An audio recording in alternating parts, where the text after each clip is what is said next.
रुपये आले। याचे 2 हप्ते, पहिला हप्ता नाही 2 हप्ते देणार आहोत। आता हे रॅन्डमली आम्ही ते सुरू केले, अकाउंट चेक करतोय पैसे बरोबर जात आहेत की नाही, आणि त्यामुळे त्याची सुरुवात झालेली आहे। 2 हप्ते त्याच्यामध्ये जातील, हा आम्ही सुरुवातीपासून सांगत होतो, त्याची सुरुवात झालेली आहे।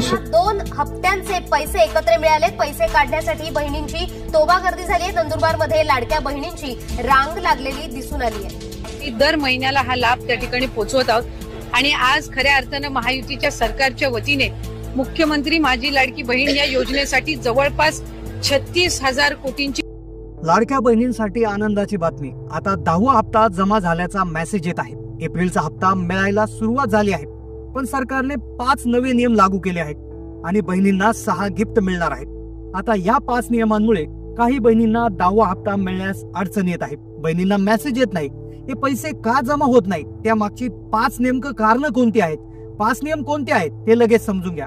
नुसती मेसेजची वाट पाहून काहीच होणार नाही। हे काम केलं नाही तर तुम्हाला पैसे मिळणार नाही, आणि हे काम जर केलं तर लगेच तुम्हाला पैसे जमा होतील। 5 नवे नियम कोणते लागू झाले आहेत आता पहा। पहिला नियम तुमच्या आधार कार्डची संदर्भात आहे। पहिला नियम आधार कार्डचा नियम आहे। दुसरा नियम जो कदाचित सर्वात महत्वाचा आहे तो ई-केवायसी बद्दल आहे। जर तुम्हाला लाडकी बहीण योजनेचे पैसे आणि घोषित झालेले गॅस सिलेंडरचे पैसे पाहिजे असतील तर ई-केवायसी पूर्ण असणं बंधनकारक आहे। तिसरा नियम तुमच्या कुटुंबातील मोटर वाहनासंबंधित आहे।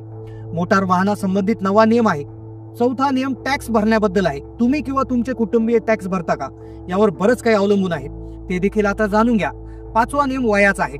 आता ज्यात एक अत्यंत महत्वाचा बदल करण्यात आलाय। आता वयानुसार हप्ता मिळणार आहे।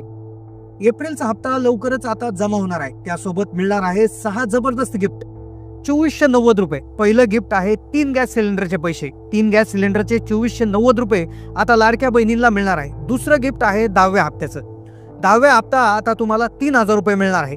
सोबत गॅस सिलेंडरचे 2500 रुपये, जवळपास 5500 रुपये तुमच्या खात्यात येणार आहे। तिसरं गिफ्ट आहे तुम्हाला भांडे मिळणार आहे। लाडक्या बहिणींना आता भांडे मिळणार आहे। गृहोपयोगी वस्तूंचं वाटप होणार आहे। लाडक्या बहिणींनी हे जर एक कागदपत्र काढलं तर लाडक्या बहिणींना आता भांड्यांचं वाटप मिळणार आहे।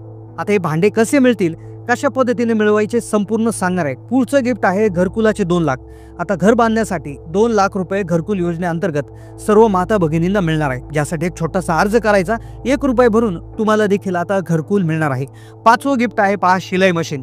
शिलाई मशीन आता शिलाई मशीन घेण्यासाठी लाडक्या बहिणीला 15,000 रुपये त्या ठिकाणी देण्यात येणार आहे। आता हे 15,000 कसे मिळवायचे लगेच पुढे सांगणार आहे। 5वं आणि शेवटचं जे गिफ्ट आहे साडी मिळणार आहे। आता सर्व बहिणींना साडी मिळणार आहे। सणानिमित्त रेशन कार्डवर साडी वाटपाची एक योजना सुरू झालेली आहे। आता 10वा हप्ता आणि हे 6 गिफ्ट जर तुम्हाला मिळवायचे असतील तर काही नियम आणि अटी तुम्हाला पाळावे लागतील। 5 नवे नियम कशा पद्धतीने लागू झालेले आहेत आता पहा। हे 10वा हप्ता आणि हे 6 गिफ्ट जर तुम्हाला मिळवायचे असतील तर तुम्हाला योजनेच्या या अटी नियम लक्षपूर्वक समजून घ्यायचे आहेत। यातला एकही नियम तुम्ही समजून घेतला नाही, जर काही चूक केली तर तुमचा लाभ बंद होऊ शकतो। इथून पुढे तुमचे जे हप्ते आहेत तर ते बंद होऊ शकतात। त्यामुळे नियम एकदा लक्षपूर्वक समजून घ्या। पहिला नियम आहे बघा आधार कार्डचा नियम। आता आधार कार्ड फक्त लिंक असून चालणार नाही। हा नियम फक्त बँक खात्याला आधार लिंक करण्यापुरता मर्यादित नाही, तर तुमचं आधार कार्ड तुमच्या बँक खात्याशी लिंक असण्यासोबत ते NPCI मॅपिंग म्हणजे DBT साठी सक्षम असणं अनिवार्य आहे। याचा अर्थ काय की सरकारी योजनांचे पैसे तुमच्या खात्यात थेट येण्यासाठी कोणत्या अडथळ्याशिवाय जमा होण्यासाठी ही प्रक्रिया पूर्ण होणं आवश्यक आहे। तर तुम्ही काय करायचं आहे, तुमच्या बँक खात्यामध्ये जाऊन तुम्ही तुमचं DBT एनेबल आहे का, तुमचं जे आधार कार्ड आहे तर ते तुमच्या बँक खात्याला व्यवस्थित लिंक आहे का ते एकदा चेक करून घ्यायचं आहे। पुढचा नियम आहे पहा ई-केवायसी, दुहेरी लाभासाठी आवश्यक। आता ई-केवायसी म्हणजे इलेक्ट्रॉनिक नो युअर कस्टमर, तुमची ओळख इलेक्ट्रॉनिक पद्धतीनं पडताळणी करा। पहा लाडकी बहीण योजनेचा नियमित हप्ता मिळवण्यासाठी या आधीपासून आवश्यक होतं, पण आता घोषित झालेल्या गॅस सिलेंडरच्या 2490 रुपयाच्या अनुदानासाठी देखील ई-केवायसी पूर्ण असणं बंधनकारक आहे। आता तुम्ही काय करायचं आहे, तुमच्या जवळच्या CSC म्हणजेच कॉमन सर्व्हिस सेंटरवर जायचं आहे। तिथे तुमची ई-केवायसी पूर्ण करून घ्यायचं आहे। यासाठी तुमचं आधार कार्ड, तुमचे बोटांचे ठसे आणि मोबाईलवर आलेला OTP त्या ठिकाणी लागणार आहे। सोबत गॅससाठी तुमच्या गॅस डीलरकडे जाऊन देखील एक वेगळी ई-केवायसी तुम्हाला करायची आहे। पुढचा नियम आहे मोटर वाहनाचा नियम। आता कोणतं वाहन चालणार नाही आणि कोणतं वाहन असल्यावर हप्ता मिळणार नाही, या नियमानुसार योजनेचा लाभ घेणाऱ्या तुमच्या कुटुंबातील कोणाच्याही नावावर म्हणजे तुमच्या पती, पत्नी किंवा तुमच्या 18 वर्षाखालील अविवाहित मुले कोणाच्याही नावावर जर 4 चाकी प्रवासी वाहन असेल मग तर तुम्हाला हप्ता मिळणार नाही। यामध्ये सर्व प्रकारच्या वाहनांचा समावेश होतो, पण जर ट्रॅक्टर असेल, साधारणपणे शेतीसाठी वापरला जाणारा जो ट्रॅक्टर आहे तर या नियमातून वगळला जातो, कारण तो उत्पन्नाचं साधन मानला जातो. त्यामुळे एक ट्रॅक्टर असेल तर तुम्हाला हे भेटणार आहे. सोबत तुम्ही रिक्षा जर तुमच्या घरामध्ये असेल 3 व्हीलर तर ती देखील यामधून वगळण्यात आली.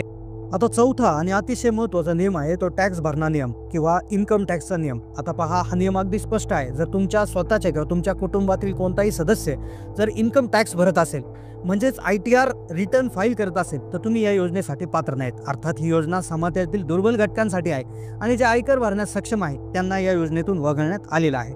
तर आता तुम्हीच देखील जर इन्कम टॅक्स भरणारा कोणी व्यक्ती तुमच्या घरात असेल तर तुम्ही देखील योजनेतून अर्ज मागे घेऊ शकता. पुढचा नियम आहे वयाचा नियम. आता या नियमाने महिलांमध्ये खळबळ उडवलेली आहे. पहा, नियमाचा जो वयाचा नियम आहे, आता वयानुसार पैसे मिळणार आहे. वयाचा जो पूर्वीचा नियम होता 21 ते 65 वर्षाच्या आतील महिलांना याच्यामध्ये लाभ मिळत होता. पण झालं काय की ज्या महिला मागच्या वर्षी 65 वर्ष त्यांचं पूर्ण व्हायला आलं होतं, 64 वर्षाच्या होत्या, ते आता काही दिवसानंतर 65 वर्षाच्या होणार आहे. आणि त्यांचा जेव्हा 65वा वाढदिवस होईल तर त्यानंतर सरकारच्या माध्यमातून त्यांचं नाव जे आहे ते रद्द करण्यात येणार आहे. तर तुम्ही देखील जर 65च्या वर वयात असून देखील अर्ज त्या ठिकाणी जर लाभ घेत असाल तर तुम्ही तुमचा अर्ज मागे घ्यायचा आहे. सोबतच ज्यांचं वय 21 पेक्षा कमी आहे तर त्यांनी देखील अर्ज मागे घेऊन टाकायचा आहे. आता हे 5 नियम होते, अत्यंत महत्त्वाचे नियम. आता गिफ्ट कशा पद्धतीने मिळतील, कोणला गिफ्ट मिळणार आहे, त्यासाठी काही नियम आहेत. आता पहा, आनंदाची बातमी अशी आहे की लाडकी बहीण योजनेचा एप्रिलचा 10वा हप्ता लवकरच तुमच्या खात्यात जमा होणार आहे. तयारी सुरू झाली आहे. लवकरात लवकर बँकेकडून मेसेज येणार आहे. सुरुवातीला वितरण टप्प्याटप्प्याने होणार आहेत. पहिल्या टप्प्यामध्ये जे जिल्हे असणार आहे त्याची यादी आलेली आहे. पहा, पुणे विभागात जर जिल्हे बघितले तर पुणे, सातारा, सोलापूर, कोल्हापूर, सांगली. नाशिक विभागामध्ये नाशिक, अहिल्यानगर, जळगाव, धुळे, नंदुरबार. छत्रपती संभाजीनगर विभागामध्ये छत्रपती संभाजीनगर, जालना आणि बीड. हप्त्याची रक्कम आणि आता मेसेज येणार. पहा, अनेक ठिकाणी चर्चा होत आहे की 10वा हप्ता हा 3000 असू शकतो. पण हे त्याबरोबर आता तुम्हाला जे गॅस सिलेंडरचे 2490 म्हणजे जवळपास 2500 रुपये, म्हणजे टोटल तुम्हाला 3000 अधिक 2500 असे 5500 रुपये जमा होऊ शकतात. 2 वेगळे मेसेज येणार आहेत. एक लाडकी बहीण योजनेच्या हप्त्याचा आणि दुसरा जो मेसेज असणार आहे तर तो तुम्हाला गॅस सिलेंडरच्या जे आहे अनुदानाचा असणार आहे. आता पहा, पहिला टप्पा पूर्ण झाल्यानंतर दुसरा टप्पा असणार आहे. दुसऱ्या टप्प्यामध्ये जे जिल्हे असणार आहे त्यामध्ये नागपूर विभागातील नागपूर, भंडारा, गोंदिया, वर्धा, चंद्रपूर, गडचिरोली असणार आहे. त्यानंतर अमरावती विभागातील अमरावती, अकोला, यवतमाळ, बुलढाणा आणि वाशिम असणार आहे. आणि मराठवाड्यातील उर्वरित जिल्हे ज्यामध्ये परभणी, हिंगोली, नांदेड, लातूर आणि धाराशिव. तिसरा टप्पा जो असणार आहे म्हणजे तो शेवटचा टप्पा आहे, तर यामध्ये या जिल्ह्यांचा समावेश होऊ शकतो ज्यामध्ये कोकण विभाग आहे. कोकण विभागामध्ये मुंबई शहर, मुंबई उपनगर, ठाणे, पालघर, रायगड, रत्नागिरी, सिंधुदुर्ग. तर ही केवळ वितरणाची एक संभाव्य पद्धत आहे. सरकार एकाच वेळी सर्व जिल्ह्यांमध्ये वितरण करू शकतं. महत्त्वाचं असं आहे की एप्रिलचा हप्ता आता मिळणार आहे. तुमच्या जिल्ह्याचा नंबर कधी लागेल याचे अपडेट मिळण्यासाठी संपर्कात राहा. आता 6 गिफ्ट कसे मिळणार, काय मिळणार, काय यासाठी घोषणा केल्यात, काय पात्रता असणार आहे. तर पहा, 3 गॅस सिलेंडरचे पैसे कोणाला मिळणार. आता ज्या बहिणी उज्ज्वला योजनेच्या लाभार्थी आहेत किंवा इतर निकषानुसार गॅस अनुदानासाठी पात्र आहेत किंवा ज्या लाडक्या बहिणींच्या नावावर गॅस सिलेंडर आहे तर त्यांना हा लाभ मिळू शकतो. हे पैसे तुमचे डायरेक्ट डेबिटी म्हणजे DBTद्वारे तुमच्या खात्यात येणार आहे. यासाठी eKYC आणि आधार सीडिंग आवश्यक आहे. आता यासाठी तुम्ही तुमचा गॅस कनेक्शन महिलांच्या नावे ट्रान्सफर करून घ्यायचा आहे आणि ज्याचा GR देखील तुम्ही दाखवू शकता. 8 दिवसाची प्रोसिजर आहे. गॅस डीलरला जाऊन भेटा, तुमचा पुरुषाच्या नावावरचा गॅस महिलेच्या नावे ट्रान्सफर करा आणि गॅस एकदा मोबाईलद्वारे बुकिंग करा. गॅस घरी आणला की 8 दिवसाच्या आत तुम्हाला हे पैसे त्या ठिकाणी मिळतात. 1 वर्षात 3 गॅस सिलेंडरचे पैसे मिळणार आहेत. आता दुसरं गिफ्ट आहे 10वा हप्ता 3000 रुपये. तर हा योजनेचा नियमित मासिक हप्ता आहे. काही रिपोर्टनुसार ही रक्कम वाढून 3000 झाल्याची शक्यता आहे. पण याचे हे कसे मिळणार आहे ते यासाठी अटी शर्ती आहेत. वर सांगितलेल्या सर्व अटी शर्ती तुम्ही जर बसत असाल तर तुम्हाला जर मार्चचा हप्ता मिळाला असेल तर मार्च आणि एप्रिलचा एकत्र हप्ता तुम्हाला 3000 रुपये मिळणार आहे. उर्वरित महिलांना जर आतापर्यंत नियमित हप्ते मिळाले असतील तर 1500 रुपये मिळणार आहे. पुढचं गिफ्ट आहे घरगुती भांडे. आता घरच्या रोजच्या वापरासाठी लागणारी स्टीलची भांडे जसे ताट, वाट्या, ग्लास, डबे, लहान पातेली असे 30 भांड्यांचा संच दिला जाणार आहे. यासाठी कोणती कागदपत्र लागतील तर ओळखपत्र म्हणून आधार कार्ड, रेशन कार्ड. हे कधी वाटप होतील तर हे बांधकाम कामगार नोंदणीकृत ज्या महिला आहेत किंवा जे कुटुंब आहे तर त्यांना हे त्या ठिकाणी मिळणार आहे. तर तुम्ही त्यासाठी 90 दिवस काम केल्याचा दाखला जो लागणार आहे आणि त्यानंतर तुम्ही जे बांधकाम कामगार म्हणून रजिस्ट्रेशन करून घ्यायचं आहे आणि त्यानंतर तुम्हाला याचा लाभ मिळणार आहे. पुढचं गिफ्ट आहे घरकुलासाठी 2 लाख रुपये. आता कोणासाठी की ज्या महिलांकडे स्वतःचं पक्क घर नाही, ज्या कच्च्या घरात राहतात, झोपडीत राहतात, राहतात किंवा भाड्याने राहतात. कसे मिळणार? एक सोपा अर्ज आहे बघा, 1 रुपयाचं नाममात्र शुल्क आहे. हा अर्ज कुठे मिळेल? तुमचे ग्रामपंचायत, पंचायत समिती किंवा तहसील कार्यालयामध्ये अर्ज मिळेल. कोणती कागदपत्र जोडावी लागतील? तुमचा रहिवासी पुरावा, तुमचा जन्माचा दाखला, उत्पन्नाचा दाखला, जागेच्या मालकीचा पुरावा. जागा नावावर नसेल तर पतीच्या नावे किंवा सामायिक मालकीसाठी काय नियम आहेत ते देखील तुम्हाला बघावं लागतील. आधार कार्ड, बँक पासबुक अशा पद्धतीचे डॉक्युमेंट्स लागतील. स्वतःचं हक्काचं घर प्रत्येक स्त्रीचं स्वप्न असतं आणि ते पूर्ण करण्यासाठी 2 लाख रुपयाच्या अनुदानातून घर बांधणं आणि मोठी दुरुस्ती शक्य होणार आहे. पुढचं गिफ्ट आहे शिलाई मशीन. महिलांना आर्थिकदृष्ट्या सक्षम बनवणे, त्याला घर बसल्या किंवा गटाच्या माध्यमातून उत्पन्नाचं साधन निर्माण करून देणं, यासाठी शिलाई मशीन सरकार देऊ शकतं किंवा शिलाई मशीन खरेदीसाठी 15,000 रुपये थेट महिलांच्या खात्यात जमा करू शकतं. यासाठी स्वतंत्र अर्ज प्रक्रिया असणार आहे. महिलेला शिवणकामाची माहिती आहे की नाही, प्रशिक्षण घेण्याची तयारी आहे का, यासारखे निकष असू शकतात. ऑनलाईन पोर्टल MAVIM कार्यालय, जिल्हा उद्योग केंद्र यामध्ये हे जे आहे तर या योजनेची त्या ठिकाणी माहिती तुम्हाला मिळेल. तर यामध्ये देखील एक शिलाई मशीन तुम्हाला मिळणार आहे. त्यानंतर 6वं आणि शेवटचं गिफ्ट आहे रेशन कार्डवर साडी. सणासुदीला किंवा एखाद्या विशेष प्रसंगाला महिला भगिनींना सरकारकडून एक भेट म्हणून साडी दिली जाईल. वाटप बहुधा तुमच्या नियमित रेशन दुकानातच होणार आहे. जेव्हा तुम्ही धान्य घ्यायला जाल तेव्हा रेशन कार्ड दाखवून तुम्ही साडी घेऊ शकाल. रेशन कार्ड अपडेटेड असणं गरजेचं आहे, वैध असणं गरजेचं आहे. वाटपाच्या तारखा आणि पद्धत सरकार जाहीर करणार आहे. सरकारकडून ही छोटीशी आणि प्रेमळ भेट आहे जी महिलांची सन्मान करते. आता योजनेची पात्रता आणि अपात्रता पुन्हा एकदा तपासून घ्या. पहा, सर्व लाभ मिळण्यासाठी तुम्ही योजनेच्या मूळ आणि नवीन अटीमध्ये बसणं गरजेचं आहे. चला आता महत्त्वाचे जे पात्रता निकष पाहूयात. तर महाराष्ट्र राज्याची जी महिला आहे तर ती कायमची त्या ठिकाणी निवासी असावी. विवाहित विधवा, कायदेशीरित्या घटस्फोट किंवा परित्यक्त्या महिला, अविवाहित महिला यांच्यासाठी स्वतंत्र नियम असू शकतात. वय 21 ते 65 असावे. 65 पूर्ण झाल्यावर अपात्र होणार. कुटुंबाचे पती, पत्नी, अविवाहित मुले यांच्या सगळ्यांचं मिळून जे उत्पन्न आहे तर ते 2.5 लाखाच्या आत असावं. कुटुंबाकडे 5 लाखाच्या आत शेतजमीन असावी. कोण कोण अपात्र आहे? पहा, ज्या कुटुंबातील ज्या सदस्य आहेत त्या जर आयकर भरत असेल, मग ती स्वतः महिला असेल किंवा तिच्या घरातील कोणी सदस्य आयकर भरत असेल अपात्र आहे. ज्या कुटुंबातील सदस्य केंद्र किंवा राज्य सरकारमध्ये कायम किंवा कंत्राटी कर्मचारी आहे तर त्यांना मिळणार नाही. घरामध्ये कोणी पेन्शन धारक असेल, निवृत्तीवेतन घेत असेल तर त्याही अपात्र आहे. ज्या कुटुंबाच्या नावावर 4 चाकी प्रवासी वाहन आहे, ट्रॅक्टर वगळून, ते अपात्र आहेत. ज्या महिलांना इतर समान सरकारी योजनेचा लाभ, उदाहरणार्थ संजय गांधी निराधार, नमो शेतकरी, PM सन्मान, हे असेल तरी देखील अपात्र आहे.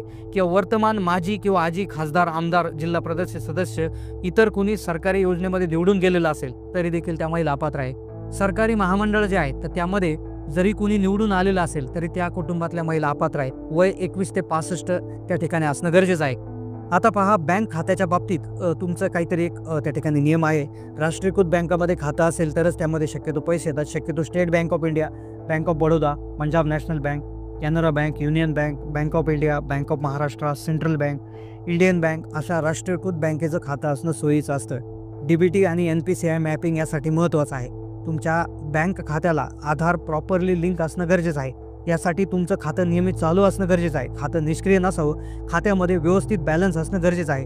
तुमच्या बँक खात्यावरील नाव आणि आधार कार्डवरील नाव याच्यामध्ये फरक नसावा. स्पेलिंग वगैरे तपासून घ्या. मोबाईल नंबर, बँकेत तुमचा चालू मोबाईल नंबर नोंदणीकृत असल्याची खात्री करा, ज्यामुळे तुमच्या खात्यावर पैसे जमा झाल्याचा मेसेज अर्जंटमध्ये येणार आहे. आता पहा, तर या सर्व अटी शर्ती जर व्यवस्थित त्या ठिकाणी पूर्ण असतील तर बहिणींच्या खात्यामध्ये पैसे येणार आहेत. आता तुम्हाला आतापर्यंत किती पैसे जमा झालेले आहेत, कोणत्या जिल्ह्यातून तुम्ही हा व्हिडिओ पाहता, तुम्हाला लाडकी बहीण योजनेच्या एप्रिलच्या हप्त्याकरता 500 जमा झाले, 1500 झाले, की 1500 आधी गॅस सिलेंडरचे पैसे झाले, की 3000 रुपये जमा झाले? कारण की पैसे वेगवेगळ्या पद्धतीनं वेगवेगळ्या जिल्ह्यांमध्ये जमा होत आहेत. तर नक्की कमेंट करा. तुमची काय अडचण असेल, शंका असेल तर तीही त्या ठिकाणी कमेंटच्या माध्यमातून कळवायला विसरू नका. चॅनलला नवीन असाल तर सबस्क्राईब करा. जास्तीत जास्त आपल्या सर्कलमध्ये व्हॉट्सॲप ग्रुपवर हा व्हिडिओ शेअर करायला विसरू नका. धन्यवाद.